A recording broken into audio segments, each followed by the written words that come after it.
Hello everyone! Ayan, kumusta po sa inyong lahat and happy Monday! Ayan, so for today's video ay samahan niyo po ako magluto nitong ating napakasarap na ulam.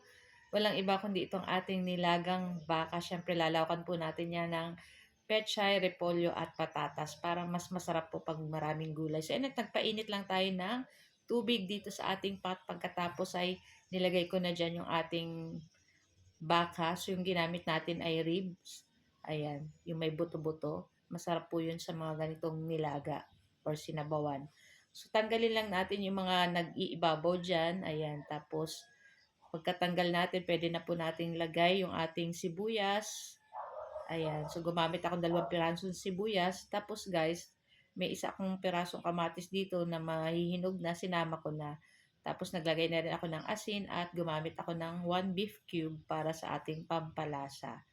Tapos ayan, lulutuin lang po natin yan sa katamtamang apoy and palalambutin lang po natin yung ating baka dyan ng ilang minuto. So ayun na nga at nagdagdag pa ako ng asin at patis kasi medyo matabang pa po, ayan. Tapos adjust na lang po sa lasa. Mas mabuti na po yung matabang kaysa mapaalat at pag napaalat medyo mahirap na po ano yung lasa nun. So yun na nga at syempre lagi po natin i-check. Ngayon yung ating baka dyan guys, chinek ko, syempre malambot na po yan at pwede na nating ilagay yung ating patatas. Ayan. Tapos, lulutuin lang po natin yung ating patatas. Diyan, palambutin lang natin. Ayan. Ako, napakasarap nito guys sa sausawang patis at kalamansi na may konting sili. Ayan. So, after nyan guys, takpan lang po natin. Lutuin lang natin yung ating patatas. Then, buksan po uli natin at i-check natin yung ating patatas kung malambot na.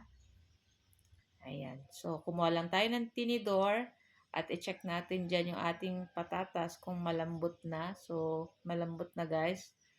Pwede na po natin ilagay yung stem ng ating pechay. So, yung dahon mamaya na natin ilalagay. Saka yung ating repolyo. So, lutuin lang po natin itong ating stem ng pechay kasi medyo ito po ang medyo matigas. Kaya inuna ko yan. Tapos maglagay na rin tayo ng isang siling pangsigang. Tapos takpan lang po natin and after ilang minuto ay pwede na natin ilagay dyan yung dahon ng ating pechay at yung ating repolyo. Ayan, masarap po talaga sa ganito, marami ang gulay. Yan.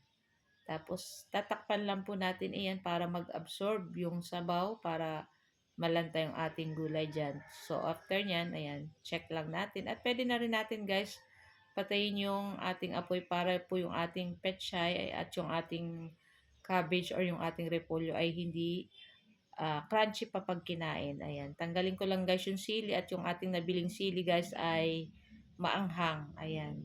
So, tinanggal ko na yung ating sili dyan. Baka maluto pa. Sumama sa sabaw, mapaanghang.